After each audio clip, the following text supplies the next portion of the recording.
Ahora pueden iniciar. Bueno, primero que todo, buenas tardes compañeros. Somos el grupo número 6. Nuestro tema trata sobre los antihistamínicos.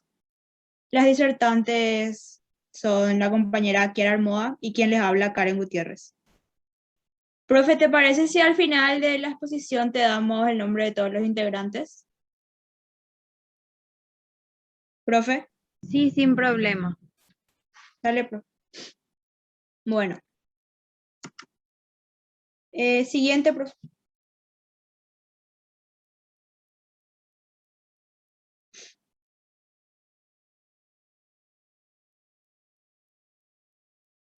Bueno, primero que todo, darle énfasis a generalidades, a qué es la histamina, porque antes de usar un medicamento, antes de usar un antihistamínico, debemos saber y tener bien en claro lo que es una histamina.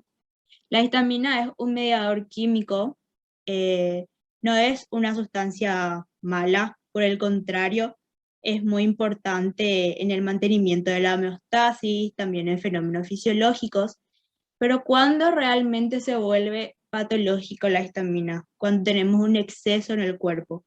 Y ahí es donde nosotros vamos a utilizar los antihistamínicos. Debemos saber dónde se sintetizan estos antihistamínicos. Estos antihistamínicos se sintetizan y se liberan primero que todo en las neuronas del sistema nervioso central. Ahí actúan como neuromodulador, también en los mastocitos, en las células endoteliales ahí se almacena la histamina a partir de la histidina. Ahí es donde, como está en la diapositiva, se habla de la parte química, que es una amina hidazólica, la amina que es un derivado del amoníaco, la hidazólica que viene del imidazol. El imidazol es un mediador de lo que es la histidina, y de la oxidación de la histidina es donde obtenemos la histamina. Y la histidina, que es un aminoácido, esos aminoácidos los encontramos en proteínas de carne de animales, huevos. Es por eso de repente que cuando comemos un alimento descompuesto, que está en descomposición, eso tiene histamina y por eso nos causa esos procesos alérgicos en nuestro cuerpo.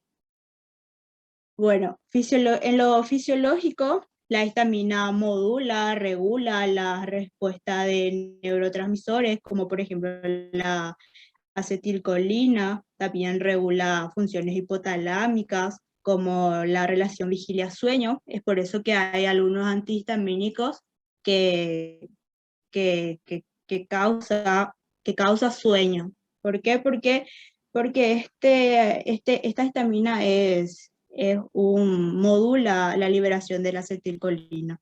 También juega un papel importante en el control de la presión arterial, regulación de la glucosa, lípidos, consumo de líquidos, o sea, de líquidos, temperatura corporal, secreción de hormonas, así como la percepción del dolor también. O sea que la histamina realmente es importante en el cuerpo, pero esta se vuelve patológica cuando hay un exceso, y es por eso que son utilizados los antihistamínicos. Otra cosa importante que debemos saber es cómo actúa, cómo ejerce su efecto la histamina. La histamina ejerce su efecto al combinarse con receptores celulares específicos que van a ser H1, H2, H3 y H4. Estos van a ser acoplados a una proteína G que van a servir como señalizador. ¿Sí? También van a tener sus propios antagonistas específicos, agonistas que van a ayudarle a la histamina a que se produzca ese efecto. Y bueno, prácticamente eso es lo básico que hay que saber antes de usar un antihistamínico. ¿Qué es la histamina? ¿Dónde actúa? ¿Cómo actúa? Eso es lo importante. Siguiente, profe.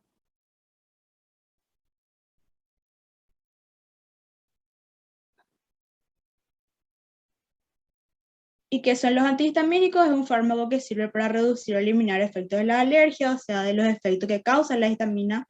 Actúa bloqueando la acción de la histamina en las reacciones alérgicas a través del bloqueo de sus receptores, como ya les había explicado. Siguiente, profe.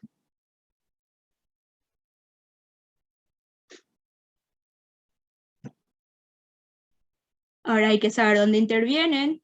Intervienen en los mastocitos, en los monocitos, en las plaquetas, en los macrófagos, leucocitos polimorfonucleares, en los linfocitos y en las heterocromas fines. Siguiente.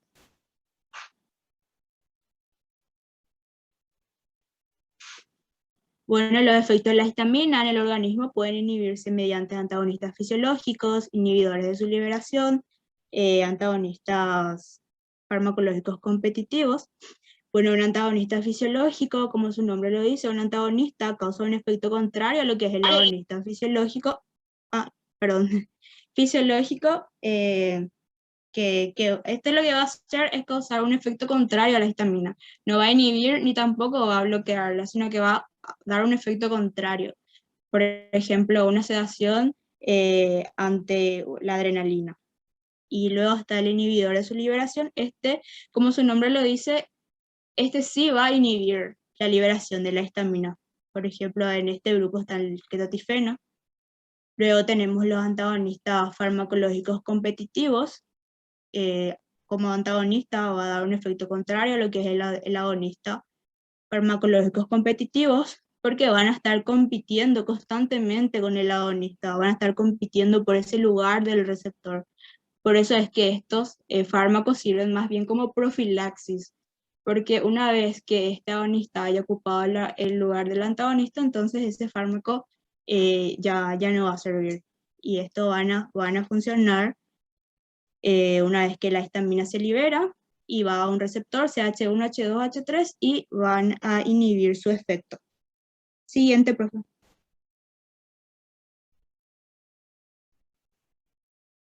Esto como ya les había explicado todo.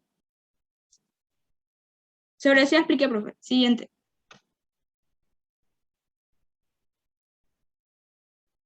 Siguiente. Siguiente. Bueno, ahora debemos saber dónde se encuentran los receptores H1, H2, H3, H4 y a qué van a estar relacionados. Bueno, el receptor H1 está relacionado con los procesos de hipersensibilidad, por ejemplo, de las alergias. El H2 disminuye secreciones gástricas, el H3 se encuentra en las membranas presinápticas del sistema nervioso, el H4 se encuentra principalmente en el sistema inmune y no se expresa en el sistema nervioso central. Siguiente, profe.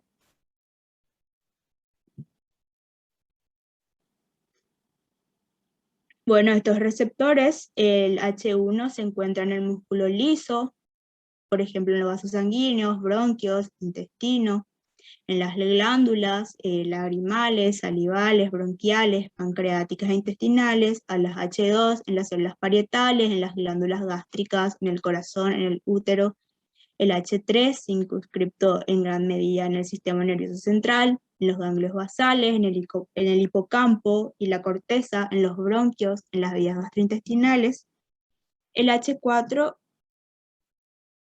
en las vías gastrointestinales.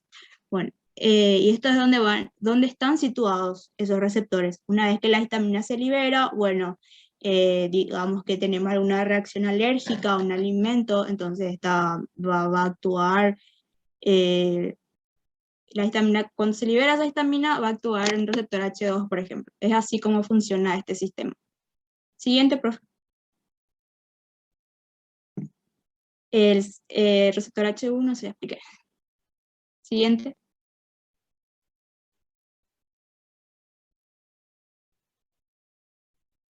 Siguiente, profe. Bueno, atrás, profe. Quiero decir algo.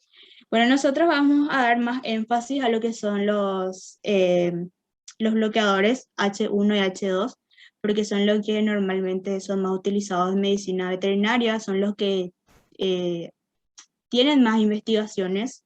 El H3 y el H4, al menos en medicina veterinaria, todavía no tiene mucha importancia clínica, y si tiene todavía está en estudio, no hay algo dicho, pero con lo que es el H1 y el H2, sí son bastante utilizados en la medicina veterinaria. A nosotros lo que nos interesa es realmente cuáles son esos medicamentos que nos van a ayudar en lo cotidiano.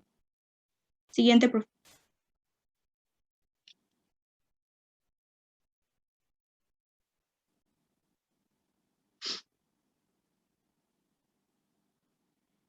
Estos son los tipos de receptores histaminérgicos, que ya les había explicado dónde actúan, que son, acá tenemos los órganos blancos, las reacciones que causan, los agonistas, o sea, con sus ayudantes, ¿verdad? Y los antagonistas, que son los encargados de anular ese efecto. Siguiente, profe.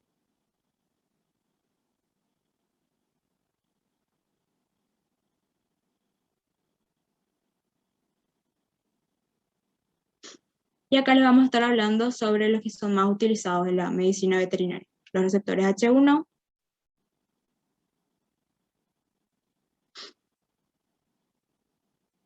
siguiente, donde se encuentran en los músculos lisos, en las glándulas.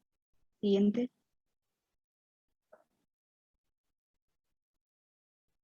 Bueno, estos antihistamínicos H1 se dividen en realidad en 3 generaciones, pero como estamos basados en el libro que estamos utilizando en este momento, solamente habla de la primera y de la segunda generación, pero a modo general la tercera generación es una mejora nada más de la segunda generación. Bueno, los de primera generación son los que van a atravesar la barrera hematoencefálica y por eso es que van a causar un efecto depresor del sistema nervioso central, va a producir sedación, sueño, falta de apetito,